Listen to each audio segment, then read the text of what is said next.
Hello, it's Friday night, August 15th, 10 p.m. Wanted to sneak in one quick movie podcast for the day.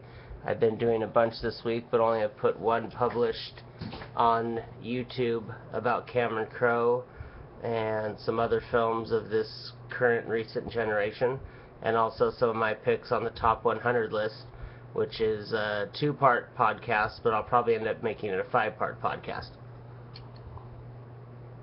Like I said earlier, for those of you joining for me for the first time, this is a place to have fun and to talk about movies and share our love of movies. You can reach me at paulboothmovies@gmail.com, where I gladly would love to hear feedback about the podcast or share movies that you want to hear me discuss or review, or if you want to share some thoughts, and maybe I'll read an email over the podcast. Anything that gets the fans involved, because we all love movies. What I wanted to do, that was an idea that hadn't hit me in all the tests that I've done, was to talk about box sets and the importance of box sets. This box set right here, The Blues, produced by Martin Scorsese. We have films in here directed by Clint Eastwood, Mike Figgis, who made Leaving Las Vegas, which had a great Oscar-winning performance by Nicolas Cage. Wim Wenders, and Martin Scorsese produced one of the parts. This follows the blues from the beginning of the roots of the music in Africa through to piano blues. One of them is about the British contribution to the blues. The other is about Memphis. One's about Chicago. The importance of this box set, again, I want to show it to you. It was a PBS series. There's matching CDs. This is how I discovered Jimi Hendrix and B.B. King and Keb Mo, Taj Mahal, Stevie Ray Vaughan. Any of those names, if you just said who beside Jimmy or B.B., Google them. This is a must-see box set. It's 7 movies. They're each about an hour and a half to 2 hours, but the 14 hours will fly by. Martin Scorsese was brilliant in putting his name on this and executive producing every episode.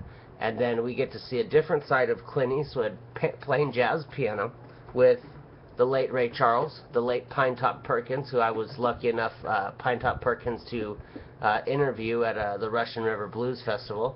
And all these films take you on what it says here on the box, the blues and musical journey, which movies are a journey, life is a journey, but the blues is definitely a journey. Started with a rich tradition. Some would hear it and maybe think it's country. There's acoustic blues, there's electric blues, there's traces of blues and hip-hop, which you see in the great film part 4 in this series, Godfathers and Sons, which has Chuck D in it and Marshall Chess of Chess Records. For those of you, anywhere you enter the musical game is fine. You don't have to know everything. No one does. Marshall Chess of Chess Records is who created Chuck Berry and Bo Diddley and Etta James. And for those of you who don't know, some great trivia, the Rolling Stones are named after a Muddy Waters song called Like a Rolling Stone. So the blues really is America's great contribution to art. Everyone can debate who invented cinema, with the Lumiere brothers or Edison. I don't want to spend time on that. I'm here to talk about music and film. The two are cousins, both transcend, both teach, both can make a day great, both can unfortunately remind you of a horrible time in your life, but the blues is medicine. The blues is something that the doctor should be able to prescribe to you, that you got to listen to the blues to feel better. The 3 films I wanted to talk about was, the first one is Feel Like Coming Home, produced by Martin Scorsese. Interesting to see him doing documentary. This was, he had done The Last Waltz. This was 4 or 5 years before Shine a Light with the Rolling Stones.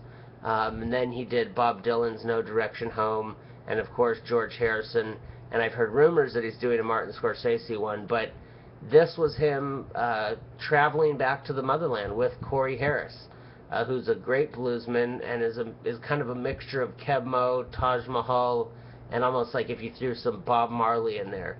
The reality is that the blues is in reggae, and the blues is in jazz, and the blues, there's a famous Muddy Waters song, the blues had a baby and named it rock and roll. The blues is everywhere. The blues is like your grandpa. You're going to look like him, you're going to talk like him, you're going to walk like him, you're going to sound like him. There's no getting around it. All you can do is be you, but the blues has its fingerprint. Feel like going home. Martin Scorsese, for some reason, it does not have directing credit, but he did direct it. Another one in here, a must-see, and I don't know if these films are now available outside the box set, but the box set is worth it to buy. If you do not know the music will change your life. If you need to go back to the music, buy the box set. The next one is Godfathers and Sons, which was shot in Chicago, and again had Chuck D. That's the great plug-in to hip-hop. And this film draws an amazing way of the way hip-hop is so much like the blues. A lot of blues aficionados and blues people that are really into the blues deny this left and right. They don't want to associate Muddy Waters with Kanye West. They don't want to associate Little Walter with Lil Wayne. No judgments here. This podcast, art is art, music is music, movies is movies. I respect all taste. I don't like Justin Bieber, but that doesn't mean... Sorry, he's not a musician. Sorry. But I get back to here with Godfathers and Sons, shows you the great lineage and tie between the old bluesmen teaching the younger white players in Chicago at a time when white players and white guys did not hang out in these clubs. And that shows you the transcendent nature of the music. Charlie Musselwhite, someone who I've been very fortunate to work with and talk to and share some stories with, from him sharing the stories because he's the old school bluesman, really showed me and taught me how this music never goes away. Me interacting with him and working with him 40 years after he was creating it, it's like it was 2 days ago when it comes to him explaining some of these guys. Touring with BB, touring with Stevie Ray Vaughan, all that good stuff. Most people associate the blues.